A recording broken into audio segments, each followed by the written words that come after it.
Right, so hello and welcome back to Books and Things, and welcome to another Jane Austen July video. And today I just wanted to have a bit of a chat about Sense and Sensibility.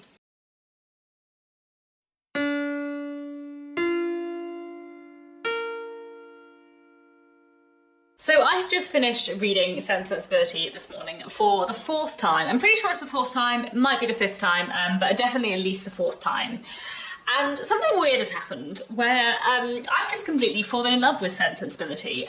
Sense and Sensibility has always been one of my least favourite Jane Austen books. It was the second Jane Austen book I read after Pride and Prejudice, and reading it about a month or two after Pride and Prejudice, I was a bit disappointed. I still really liked it, but it just didn't match up to Pride and Prejudice for me. I then reread it about 5 or 6 years after that, I think, when I was about 21, 22, and enjoyed it, but again, just didn't live up to the rest of Jane Austen's novels. And I then reread it on audiobook a couple of years ago, back in 2019, and I liked it a lot more than I had previously. Specifically, I kind of focused much more on the sibling relationships and the kind of pseudo-sibling relationships within it, rather than on the love stories, and that made me like it a lot more.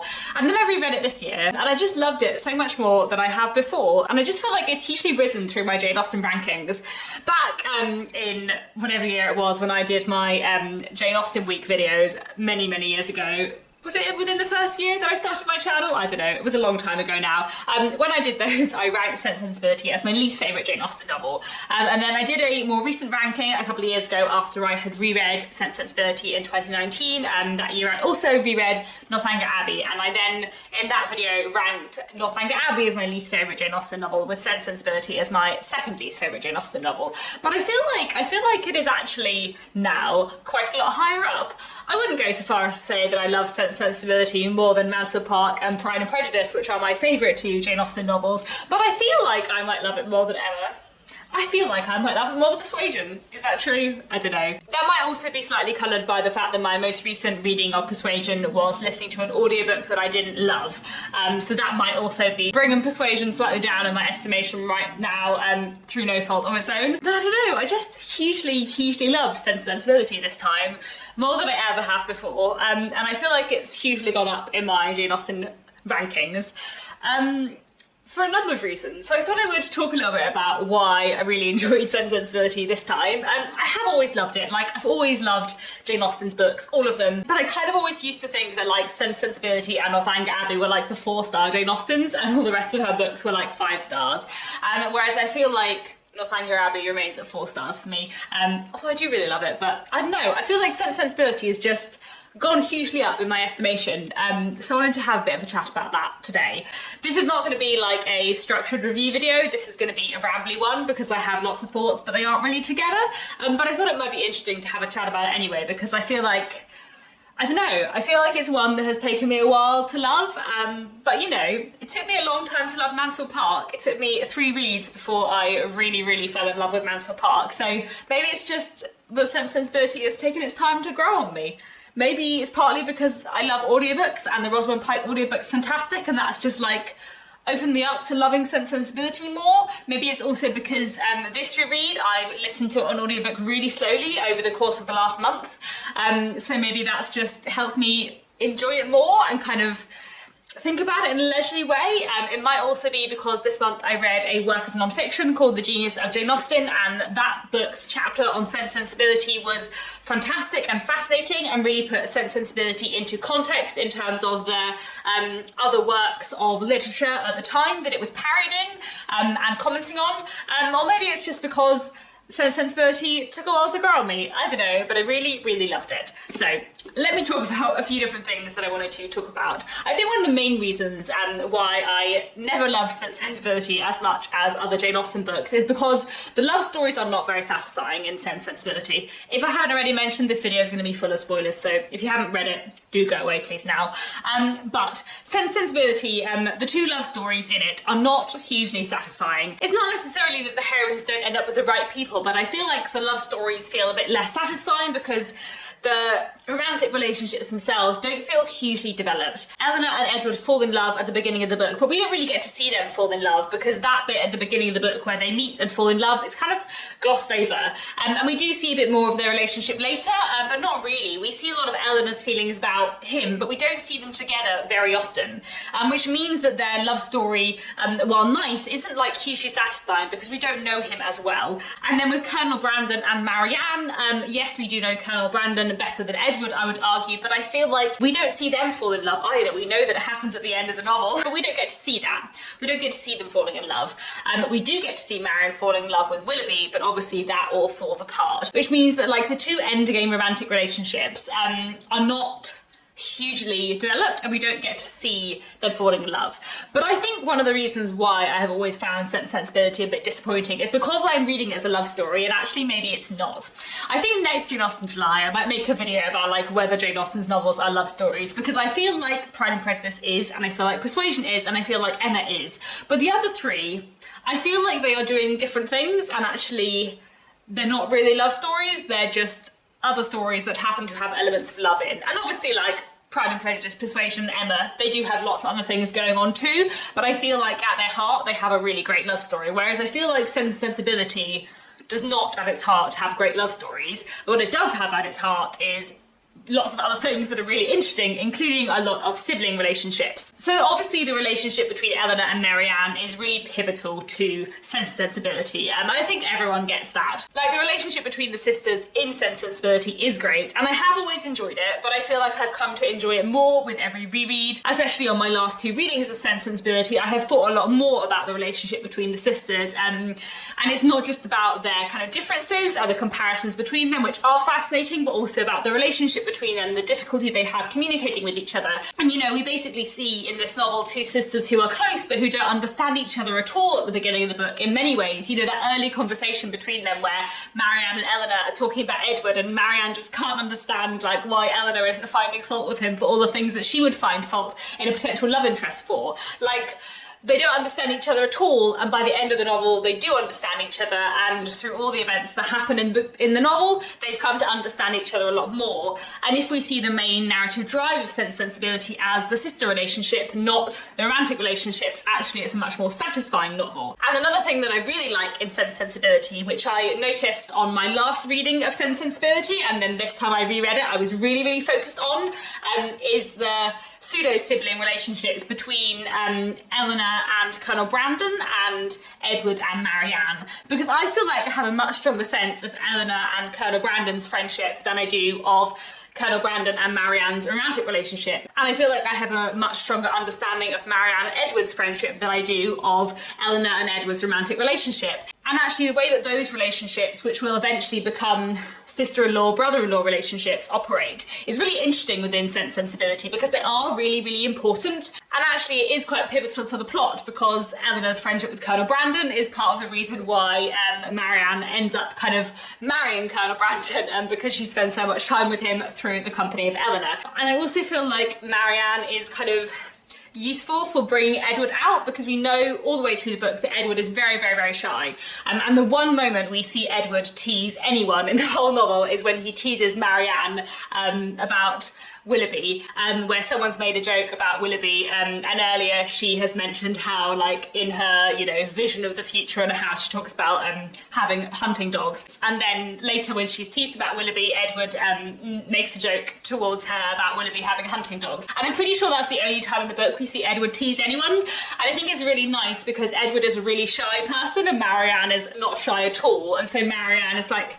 helping draw Edward out a little bit, which kind of helps him in his relationship with all the family and probably his relationship with Eleanor too. And in that sense, I feel like the friendship between those two and the friendship between Eleanor and Colonel Brandon is a really interesting and important part of the book. And I really like the kind of brotherly, sisterly friendships that are going on between them. And that's something that I just really enjoy in Sense and Sensibility. Another thing that I really love in Sense and Sensibility, and that I was noticing a lot more this time, is all the minor characters. Sense and Sensibility has fantastic minor characters. I feel like Fanny Dashwood is as excellent a creation as Caroline Bingley or Mrs. Elton in terms of her like snideness. maybe even more so. That conversation near the beginning of the book where her and John are like debating how much they ought to do for John's sisters, and she just slowly like whittles him down.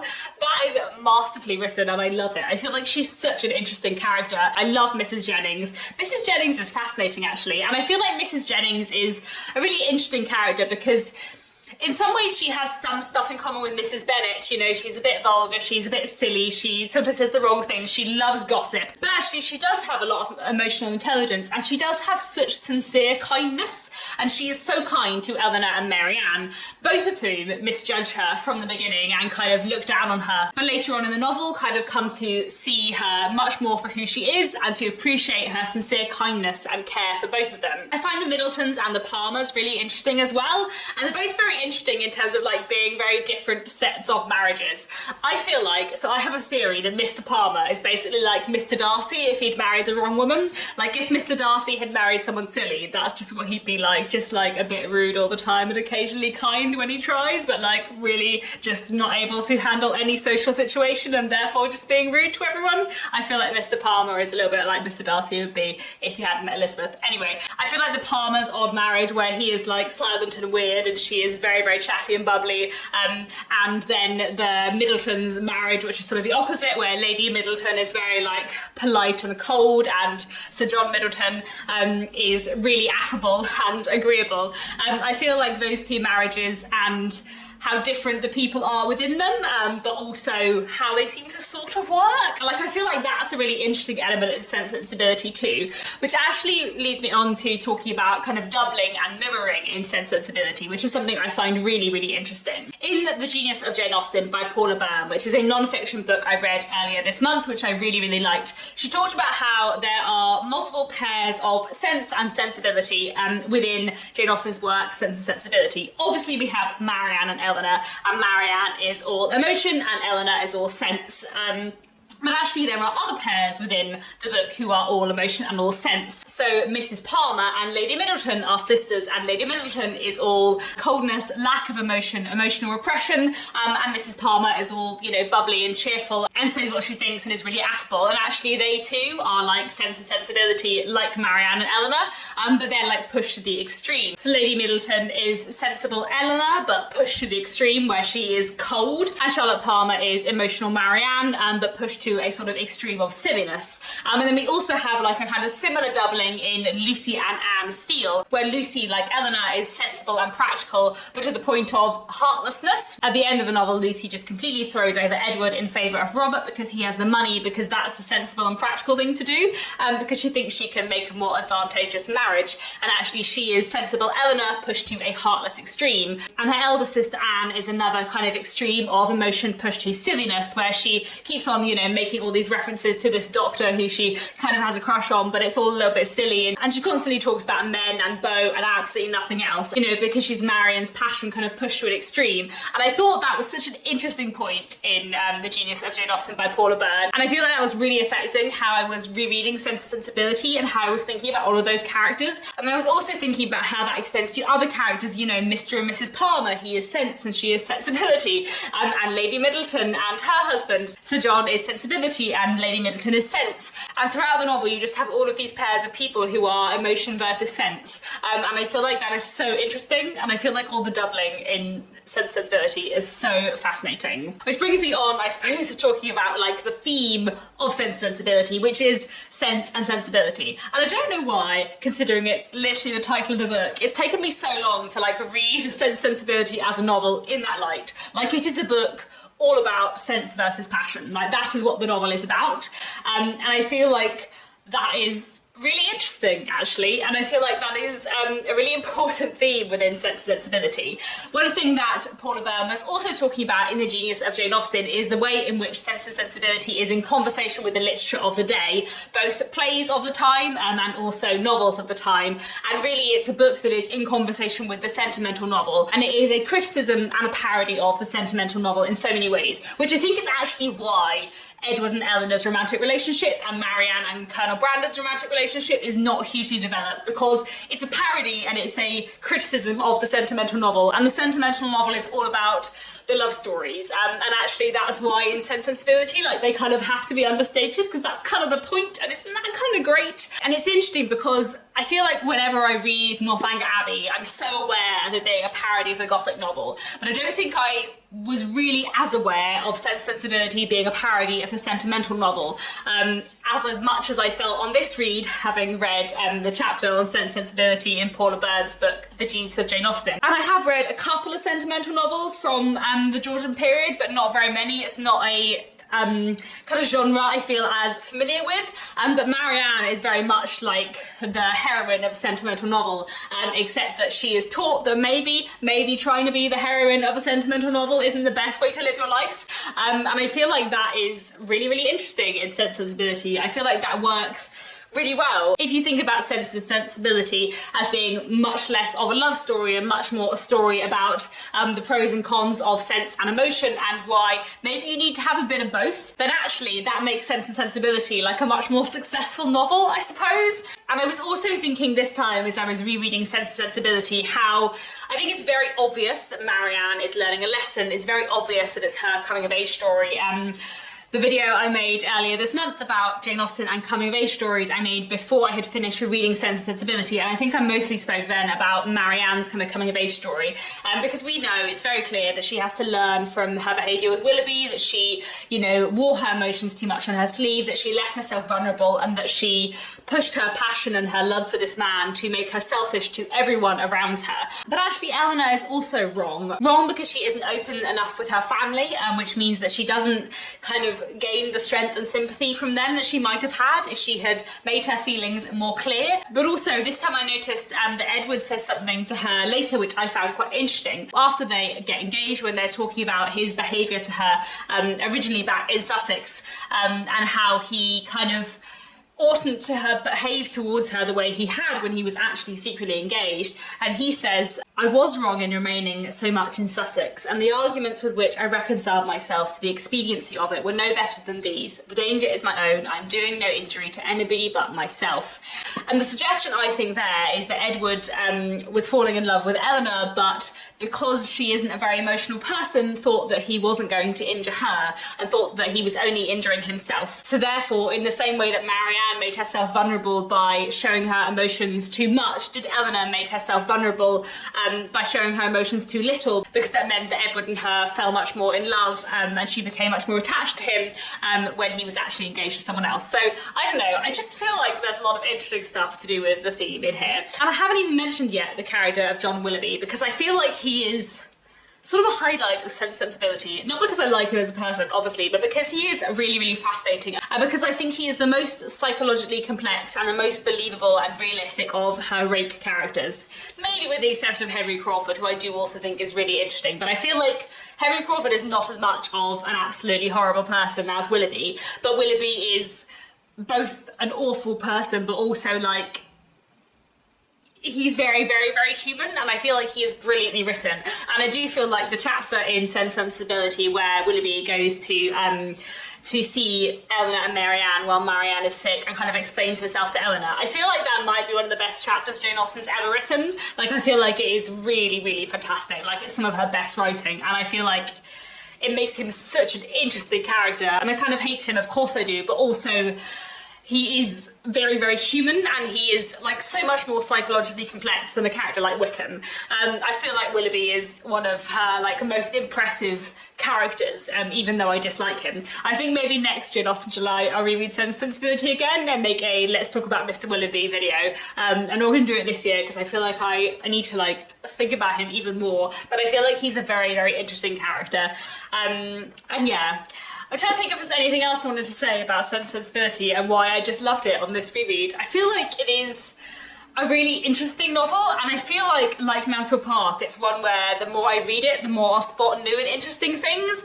Yes, the love stories may not be as satisfying, but I think that is kind of the point. And there's so many interesting things that Jane Austen is doing in this book that I just really, really loved. And this reread, somehow I just completely fell in love with Sense and Sensibility in a way that I just hadn't before, and it was excellent. So yeah, love this very much. I think that's all I wanted to say for today. Just wanted to have a bit of a rant about how much I love Sense and Sensibility and how it's kind of exciting when you read a book for the 4th time and suddenly you're like, oh, something's clicked, I get it now. And I just loved it. So yeah, this is exciting. I love Jane Austen so much, and this is why I love rereading Jane Austen, because every time, I spot something new, find something new, changes my experience. Everyone should reread. Rereading is the best. Okay. I think that's actually all I have to say for now. Please do let me know down in the comments what you think of Sense and Sensibility as a book. Where would it rank for you in terms of other Jane Austen books? And that's all for now. Thanks so much for watching, and I'll be back very soon with another bookish video.